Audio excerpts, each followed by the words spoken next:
Nesse vídeo você vai aprender uma técnica alternativa para somar números quando eles formam uma progressão aritmética. Mas antes de te mostrar essa técnica, eu gostaria que você soubesse o quanto as progressões aritméticas estão associadas às médias aritméticas. Média aritmética é uma medida de centralidade e certamente você já usou isso alguma vez na vida. Para calcular a média aritmética de dois números, por exemplo, você soma esses dois números e divide por 2. Se forem três números, você soma os três números e divide por 3. Vamos considerar então a seguinte sequência formada pelos números 5, 9, 13, 17, 21, 23 e 25. Se a gente decide fazer a média aritmética de 5 e 13, o resultado é o 9. Se a gente faz a média aritmética do 9 e do 17, o resultado é o 13. De forma análoga, se a gente faz a média aritmética do 13 e 21, o resultado é 17. Se a gente faz a mesma coisa para 17 e 25, o resultado é 21. E se a gente faz a média aritmética do 21 com 29, o resultado é o 25. E se isso acontece ao longo de toda a sequência, então essa sequência é uma progressão aritmética. Aliás, essa é uma das maneiras de se definir uma progressão aritmética. Mas essa relação da progressão aritmética com a média aritmética não para por aí. Se a gente concentrar a nossa atenção ao termo central, que é o 17, a gente já viu isso, ele é a média aritmética do 13 com 21.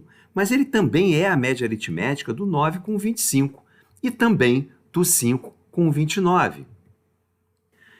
Esses pares de números cuja média aritmética corresponde ao termo central são ditos equidistantes.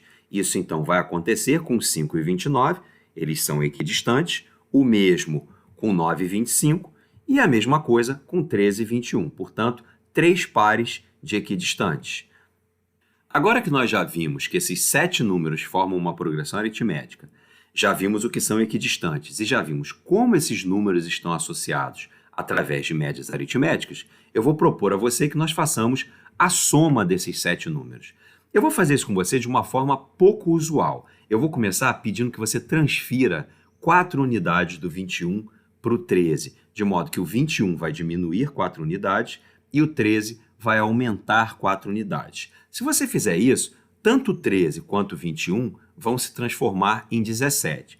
Nós vamos repetir a ideia transferindo 8 unidades do 25 para o 9, de modo que o 9 vai aumentar para 17 e o 25 vai diminuir para 17.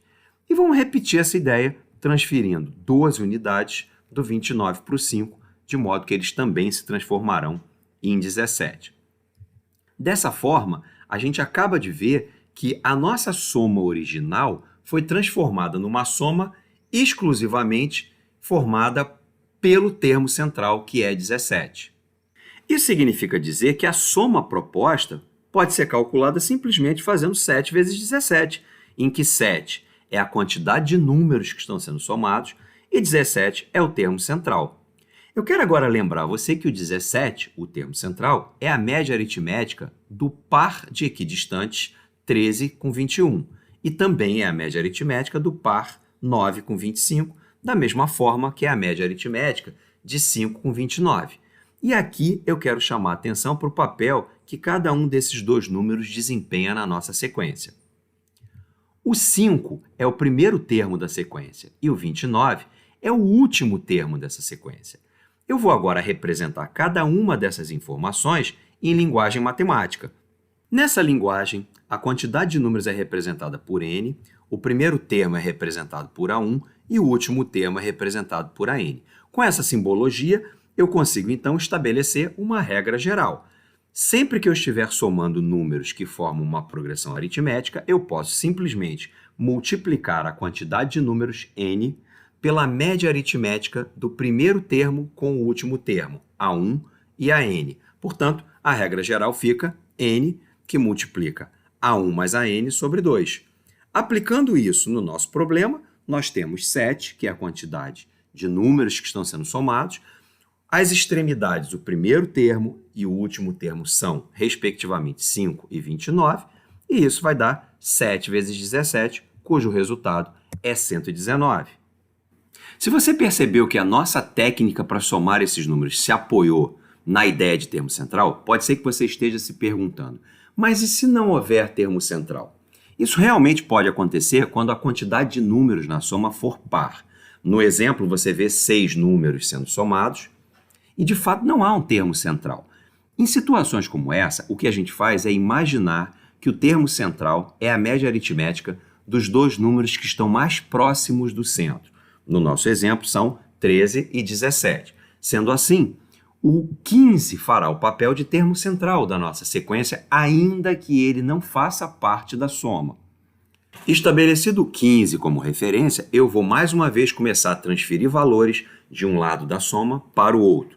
Começo transferindo 2 unidades do 17 para o 13, o que vai fazer com que as duas parcelas passem a valer 15. Em seguida, eu vou transferir 6 unidades do 21 para o 9, para que as duas passem a valer 15. E, finalmente, vou transferir 10 unidades do 25 para o 5, e dessa forma eu mostro que a soma original, formada por 6 números em PA, equivale a uma soma de 6 parcelas idênticas a 15. Portanto, uma maneira de calcular essa soma é fazer 6 vezes 15.